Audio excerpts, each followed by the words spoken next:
They were playing in the SEC. You got to deal with Nick Saban over in Tuscaloosa. Let's take a step back, though, to see where this program has come. Back when he took over in 2007, they handed the keys over. Going from there now, he's maybe getting closer to his 8th title. Break down how he kind of elevated that program over time.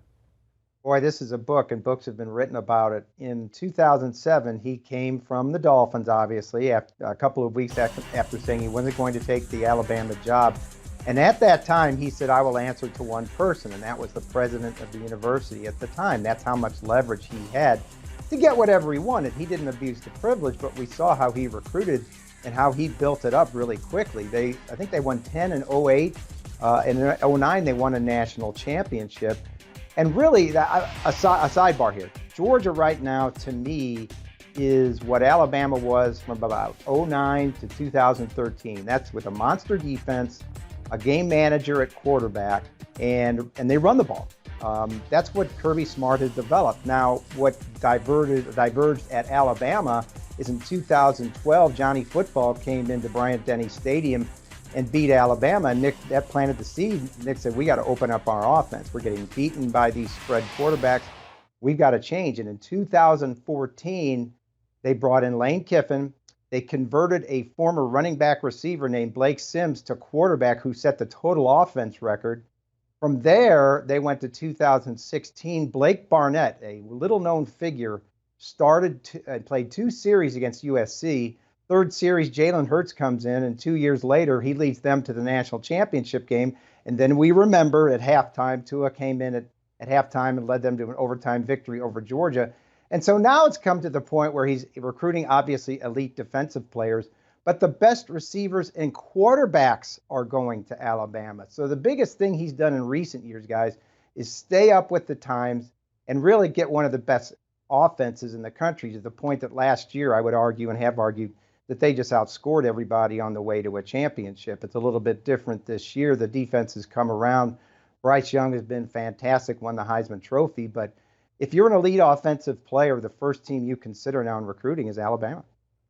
Dennis, when we talk about it too, you know, the changeover when it comes to players, but also coordinators. You look at the long list that have been there along with Nick Saban on these championship runs. I mean, just to name a few, Kirby Smart, of course, who he's going to see for the title game.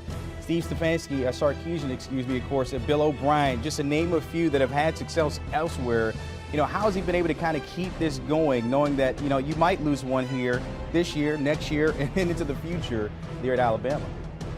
Yeah, I think that's one of the most amazing parts of this dynasty. You keep switching coordinators and they all succeed.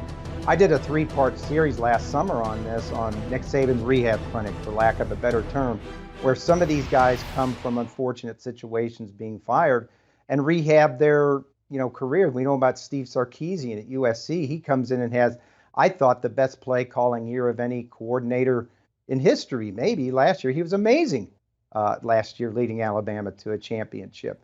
You've got a guy like Brian Dable, who came in for a year and then went back to the pros. He's prospering in the NFL.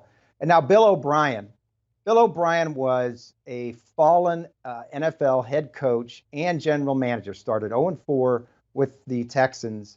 Had really been a really good head coach, drafted and developed Deshaun Watson, and then was run out of town at Houston. He comes to Alabama, and I think that's the unwritten story. Nobody's really done that story leading up to the championship, and hopefully I'll have time to do it. I think he's been fantastic as a play caller, and I think he's probably gotten himself set up for a college job or an NFL job really, really quickly. If you just look at the Georgia game, where Bryce Young, the game plan was to play tempo, 3-step drop, not even let that Georgia line get their hands on Bryce Young, which they barely did in that game. For the first time all season, Georgia didn't have a sack, and we saw what happened. Alabama won by 17. And then last week against Cincinnati, when they found out they could run the ball, Brian Robinson has a career high over 200 yards rushing. So Georgia's sitting there going, what's going to happen this week? Because Alabama is very diverse. Bill O'Brien, another one in the rehab clinic, has gone to the top of the list, I think, of a lot of coaches that might get jobs right now. And that's what Nick does. It's his influence. You either, you get along, because now this thing has made a reputation where you go in there and get better. So those 7:30 meetings, those barkings from Nick Saban don't matter as much when you know it's paying off. Yeah, that coaching tree continues to grow, and I'm pretty sure it's going to grow after this year and into the future. As always, Dennis Dodd, my friend, appreciate your time. We're breaking everything down there, of course, at Alabama and LSU, what needs to be done. But, of course, the Cover 3 podcast, the fellas getting you ready the closer we get to the Natty. Can Georgia avoid a second loss? The fellas talking about that. And, of course, Alabama, what they present, a problem there for Kirby Smart and the Dogs. Download and give them a follow. Do you want a sports network that delivers everything that matters about the game? The highlights, the picks, the instant analysis, no yelling, no fake debates, no politics. Hit the subscribe button and never miss a moment.